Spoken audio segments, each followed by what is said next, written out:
Hey, what's up guys? So it looks like we're still getting more support for our Egyptian gods, and this time it's going to be new support for Winged Dragon of Ra. And if you want Egyptian gods to be good, drop a like on this video because, we always see people talk about the Egyptian gods. I actually seen so many videos on like Instagram and TikTok when people say that they played Yu-Gi-Oh! They always flex their Egyptian gods, but they're not actually meta at all. But maybe one day they will be good enough if they get enough support. But anyways, we've got another newer card to check out called the Blaze Cannon. So this is a new quick play spell card that says choose one Winged Dragon of Ra you control, and it gains these effects until the end of this turn. This card's activation and effect cannot be negated, which is quite nice. So the first effect is that it is unaffected by your opponent's card effects. The second effect is when an attack is declared involving this card, you could attribute any number of other monsters that did not declare an attack this turn.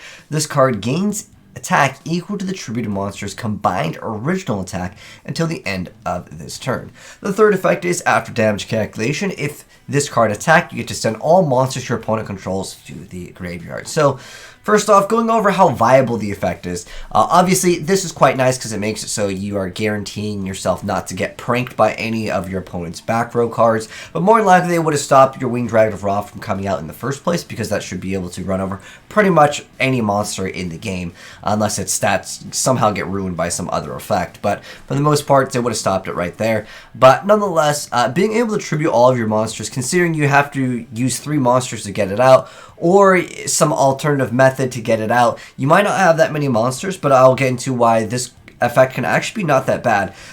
It doesn't make it so you can only attack with Winged Dragon of Ra, which can be quite nice to actually still attack with your other cards. But remember that if they did not declare an attack this turn, you're going to be able to boost up yourself by their attack anyways. If you think about it this way, the monsters would have already attacked, therefore what's the point of even activating this? And I'll get into why that actually can be quite good. The third effect though, this part of it, it doesn't really matter. Like you can send all monsters your opponent controls to the graveyard after damage calc. Yeah, you might be able to get rid of some other things, and it could still be good because remember, your opponent can't do anything to the card. Once you activate this, your card is safe because they might look at Winged Dragon of Ra and be like, oh, it's not that big of a deal. Then you go ahead and activate this as a quick play, and then your opponent might be surprised and then they just lose their entire field. So there is some utility with that. But I think for the most of the metagame, you're just going to be able to OTK with this. Anyways, I was thinking one thing that you could maybe make use of, because the Hieratic dragons over here, whenever they are tributed, this includes when you're using them for rituals,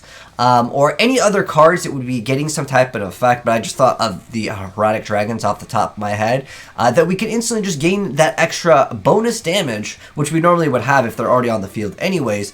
But in addition to that, it's the original attack. Some of the Hieratic dragons, well, they can actually change their attack. Like one of them will become like 1,000 if you like summon it without tributing.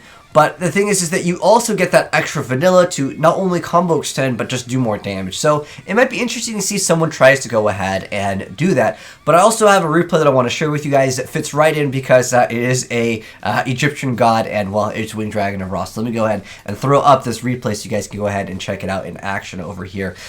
So we're going to go ahead and swap over to the Band Rescue Cat player over here. So he sent this in. It's a pretty good replay. It is using one of the archetypes that doesn't see too much play. It is the Merfay. They are actually a really cute archetype. They don't really do too much right now, but they actually are a really good stall deck. You kind of need to mix it in with something else. And the Winged Dragon of Ra could actually be a really great option, as they are going to be sitting there to basically stall and block. You can get a Winged Dragon of Ra with insane amounts of attack. So you're going to go ahead and see his opponent get, of course, Winged Dragon of Ra sphere moded, and from there he's going to go ahead and summon all the Merfays. They basically stall and are able to go ahead and special summon and add back another Merfay, or it's more so beasts, but some of them will add different things, special summoning a beast or adding one, and he's going to go ahead and able to summon the Kalantosa over here. This one lets him go ahead and pop Disrupt a combo. He's going to get his Winged Dragon of Ra sphere mode back. Remember, this card will be actually able to turn into the Winged Dragon of Ra over here, and now he's going to go ahead and pop the back row with the discard of the other sphere mode, so he's going to go ahead and hit for 4,000. Again, the newer card, it doesn't really matter in most circumstances, to be honest, but I think that some people might be able to figure out some cooler combos with this. But anyways, hope you guys enjoyed that little gameplay there, in addition to, of course, the new card. But let me know what you thought of the new Egyptian God card down below in the comment section below.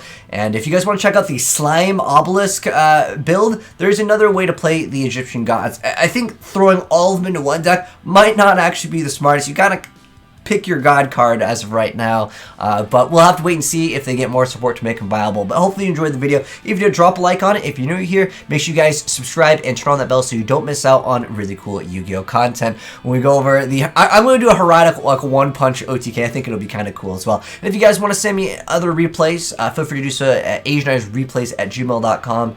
Attach the replay file. But shouts once again to Band Rescue Cat for hooking me up with the cool little play right there with the Murphys. I liked it. Anyways, catch you guys in the next video. Have a good one. I'm signing out. Peace.